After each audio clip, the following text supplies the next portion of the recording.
하나님 말씀 고린도전서 10장 1절에서 13절의 말씀입니다.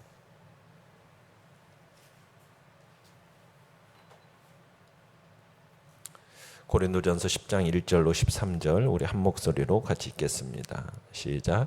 형제들아 나는 너희가 알지 못하기를 원하지 아니하노니 우리 조상들이 다 구름 아래에 있고 바닷 가운데로 지나며 모세에게 속하여 다 구름과 바다에서 세례를 받고 다 같은 신령한 음식을 먹으며 다 같은 신령한 음료를 마셨으니 이는 그들을 따르는 신령한 반석으로부터 마셨음에 그 반석은 곧 그리스도시라. 그러나 그들의 다수를 하나님이 기뻐하지 아니하셨으므로 그들이 광야에서 멸망을 받았느니라. 이러한 일은 우리의 본보기가 되어 우리로 하여금 그들이 악을 즐겨한 것 같이 즐겨하는 자가 되지 않게 하려 함이니 그들 가운데 어떤 사람들과 같이 너희는 우상 숭배하는 자가 되지 말라. 기록된 바 백성이 앉아서 먹고 마시며 일어나서 뛰논다 함과 같으니라. 그들 중에 어떤 사람들이 음행하다가 하루에 23,000명이 죽었나니 우리는 그들과 같이 음행하지 말자. 그들 가운데 어떤 사람들이 주를 시험하다가 뱀에게 멸망하였나니 우리는 그들과 같이 시험하지 말자. 그들 가운데 어떤 사람들이 원망하다가 멸망시키는 자에게 멸망하였나니 너희는 그들과 같이 원망하지 말라. 그들에게 일어난 일은 본보기가 되고 또한 말세를 만난 우리를 깨우치기 위하여 기록되었느니라. 그런즉 선줄로 생각하는 자는 넘어질까 조심하라. 사람이 감당할 시험 밖에는 너희가 당한 것이 없나니 오직 하나님은 미쁘사 너희가 감당하지 못할 시험 당함을 허락하지 아니하시고 시험 당할 즈음에 또한 피할 길을 내사 너희로 능히 감당하게 하시느니라. 아멘. 오늘 말씀의 제목은 넘어질까 조심하라라는 제목으로 말씀을 나눕니다. 고린도 교인들은 지금 우상 숭배 문제에 대해서 진지하게 다루지 않고 있습니다. 그래서 희생 제물에 대해서도 안일하게 생각했던 것이 분명합니다. 그러므로 이제 바울이 본문에서 우상 숭배 문제를 다루고 있어요. 그리스도인에게 주어진 자유, 이 자유라는 것을 남용하여서 오히려 죄를 짓는 기회로 삼았던 그 이스라엘 조상들의 그 패역한 역사를 고찰하면서 지금 교훈을 주고 있는 겁니다. 바울은 이스라엘 조상들의 그 실패한 역사를 소개해 줌으로써 자유를 남용함으로 우상 숭배에 빠져들 가능성이 짙은 그 고린도 교인들에게 교훈을 주고 있는 거죠.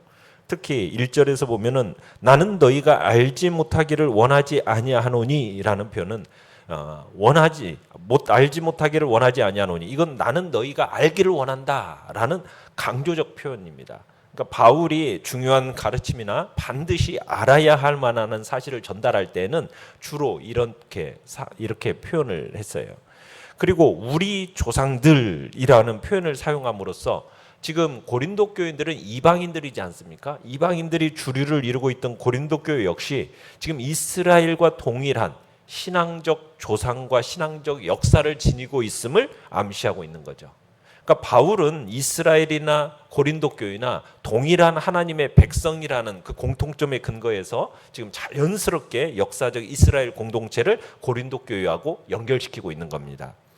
자, 바울이 고린도 교인들에게 이렇게 상기시켜서 그것을 통한 깨달음을 주고자 하는 이 이스라엘 역사의 사건은 어떤 사건입니까? 출애굽 사건이에요. 출애굽 사건.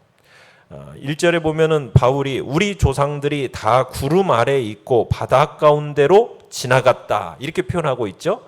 여기서 구름 아래에 있다라는 것은 출애굽한 이스라엘이 낮에는 구름 기둥, 밤에는 불 기둥으로 보호받은 사실을 가리키는 겁니다. 그러니까 이런 하나님의 인도하심, 보호하심은 홍해의 바닷물이 갈라지고 이스라엘 백성들이 마치 마른 땅 지나듯이 그 가운데를 밟고 지나간 사건을 지금 보여주고 있는 거죠. 내용관찰 문제 1번입니다. 바울은 이스라엘의 출애굽 사건을 신약교회에 무엇에 비유하여 설명하고 있습니까? 지금 바울은 이 출애굽 사건의 이 의미심장한 신학적인 해석을 덧붙이고 있죠. 그는 이스라엘 백성들이 구름 기둥의 인도를 받아서 홍해를 건넌 것을 신약 성도들의 뭘로 예시한 사건으로 해석하고 있어요? 세례를 예시하는 사건으로 지금 해석 제시하고 있죠. 그러니까 구름 기둥의 인도를 받아서 홍해 바다를 건넌 이 사건을 세례라는 관념으로 지금 결합을 시키는 거예요. 이게 어떻게 가능한가? 이건 이스라엘 백성들이 그 사건을 통해서 그들에게 베푸시는 하나님의 사랑, 초자연적인 능력, 이것을 극적으로 경험하게 되었죠. 그러면서 이런 사건들로서 이스라엘 백성들은 자신들은 하나님의 택하신 거룩한 백성이라는 정체성을 형성하도록 한 겁니다. 그러니까 이스라엘 백성들이 구름 기둥의 인도로 홍해를 이렇게 건너간 이 사건을 통해서 하나님께서 자신들을 보호하시고 인도하신다는 사실을 이렇게 자각했을 뿐만 아니라 우리가 바로 하나님의 택하신 백성이고 구원받은 백성이다라는 사실을 각인하게 되었다는 얘기입니다. 이와 마찬가지로 지금 신약교회의 세례라는 것은 영적 이스라엘인 신약 성도들로 하여금 애굽이 상징하는 바 죄악된 세상과 결별하는 데 있어서 지금 하나님의 사랑과 초자연적인 능력, 그 능력인 구원으로서의 부르심, 보호하심이 있었다. 지금 이것을 세례를 통해서 지금 영적인 이스라엘의 일원이 되었다라는 그런 정체성을 확인할 수 있다라는 겁니다.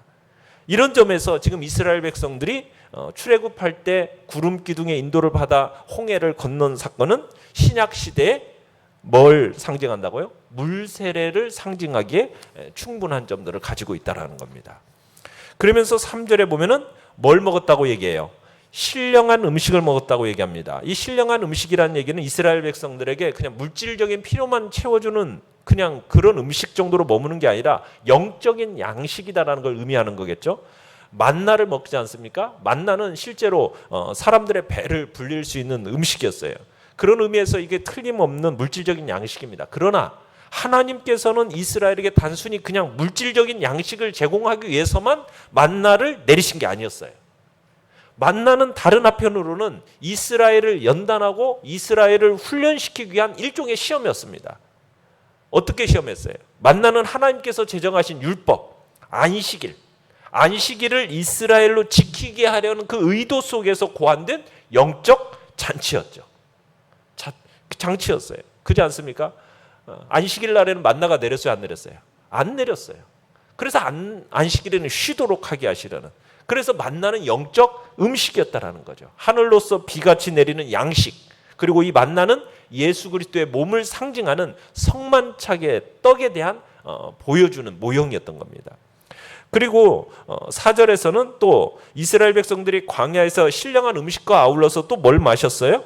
신령한 음료를 마셨다고 해야죠. 이 신령한 음료를 마신 사건은 모세가 르비딤 또 가데스의 그 우물가에서 반석을 지팡이로 내리쳐서 물이 나오게 하는 그 축복의 사건을 가리키는 겁니다. 자, 거기서 4절에 보면은 이는 그들을 따르는 신령한 반석으로부터 마셨음에, 이런 표현을 통해서 바위라는 이 물질의 배후에 지금 이스라엘의 갈증을 해소시킨 그 생수의 참된 근원, 예수 그리스도께서 항상 이스라엘 조상들과 동행하셨다라는 것을 보여주고 있는 겁니다. 그러니까 이스라엘 백성들이 기적적인 방법으로 예수 그리스도의 그 구원의 손길로 끊임없이 물을 공급받았다라는 거죠. 그래서 4절 끝에 보면 그 반석은 뭐라고요? 곧 그리스도시라. 분명히 그렇게 밝히면서 변치 않는 인류의 생명의 생수를 뿜어내는 이 반석은 바로 그리스도라고 얘기하고 있는 겁니다. 자, 그런데 5절에 가보면은 과거의 이 이스라엘 족상들이 하나님의 능력과 신령한 은혜를 체험했다고 해서 그것 자체가 이스라엘의 구원을 보장해 주나요? 그건 아니라는 거예요. 5절에서 그 얘기를 하는 거예요. 출애굽한 이스라엘 이 백성 전체에 대한 하나님의 완전한 보호의 은혜와 그런 은혜에도 불구하고 하나님을 거스려 행함으로 멸망한 이 다수 이스라엘 백성들의 죄악된 면모를 지금 극명하게 대종시키고 있는 거죠. 이런 엄중하고도 참혹한 심판은 그냥 단지 이스라엘 백성들의 과거의 어떤 역사적 사건에만 국한되는 게 아니라 누구에게도 적용된다는 겁니까? 현재 고린도 교인들에게도 적용된다는 얘기를 지금 하고 있어요. 자, 내용관찰 문제 2번을 보시면 출애굽 이후에 이스라엘이 범죄했던 어떤 것들을 통해서 신약교회는 어떤 유익을 얻을 수 있습니까? 자, 출애굽한 이스라엘은 하나님의 그 특별한 은혜를 받았음에도 불구하고 죄를 범함으로 말미암아 결국 약속의 땅인 가나안 땅에 입성하지 못했던 것이 고린도 교인들에게는 타산지석이 되어야 한다는 거예요. 타산지석이. 그러니까 과거 이스라엘 조상들의 길이 멸망의 길이었다면 너희 현재 고린도 교인들의 그 길 역시 멸망의 길일 수밖에 없다라는 것을 얘기하는 거죠. 고린도 교인들 역시 과거 이스라엘 조상들의 그 죄악을 그대로 지금 답습하고 있기 때문이에요. 그래서 바울은 여기서 지금 고린도 교인들이 과거 이스라엘 조상들의 실패를 답습하는 것에서 벗어나기를 간절히 지금 열망하고 있는 겁니다. 그러니까 바울에게 있어서 이스라엘의 역사는 단지 과거의 사건 이렇게 종결되는 게 아니라는 거예요. 과거는 오늘을 비추어주는 뭐라는 겁니까? 거울이고 모형이라는 거예요. 본보기라는 거예요. 그렇게 악을 즐기다가 멸망한 이 과거 이스라엘의 역사에 대한 바울의 이 회고가 고린도 교회에는 더할 나위 없이 적절한 것이었어요. 왜냐하면은 이어지는 이 7절부터 10절까지요. 이 내용을 보면은 고린도 교회에 나타난 이 죄악된 행위가 바로 그들 이스라엘 백성들의 과거를 실패를 그대로 답습하고 있다는 것을 분명히 보여주기 때문이에요. 첫 번째는 7절에 뭘 얘기하고 있습니까? 이스라엘이 우상을 숭배해서 방종한 사건을 신뢰로 제시하고 있어요. 그러면서 고린도 교인들은 그들처럼 우상 숭배자가 되어서 방종하지 말라 이렇게 권면하고 있는 겁니다. 그러니까 바울이 여기서 지적하고 있는 것은 단순히 그냥 우상 제물을 먹는 문제가 아니에요. 우상 숭배에 실제로 참여하고 있는 일에 대해서 비난하고 있는 겁니다. 과거 이스라엘 백성들이 살아계신 하나님을 짐승의 모습으로 형상화한 이 우상을 인간의 손으로 만들어 섬겼듯이 지금 고린도 교인들이 이교 신전에서 열리는 제사의식에 참여해서 결국 우상 제물을 먹음으로써 우상 숭배의 범죄를 저지르고 있다는 거죠. 두 번째는 8절에 이스라엘 역사가 신약교회에 지금 주는 두 번째 교훈은 무엇입니까? 음행하지 말라는 거예요. 음행하지 말라. 이 경고를 주고 있어요. 그러니까 바울은 지금 과거 이스라엘이 바알부올 사건, 바알부올에게서 경배했을 때 이스라엘에 어떤 일이 있었는지를 고린도 교인들에게 지금 상기시킵니다. 그때 하나님께서는 이스라엘 백성들이 모압 여인들과 음란에 빠져가지고 바알부올을 섬기자 어떻게 심판하셨어요? 연병을 보내셔가지고 심판하셔서 하루에 몇 명이 죽었다고요? 23,000명이나 인원이 몰살시켰어요.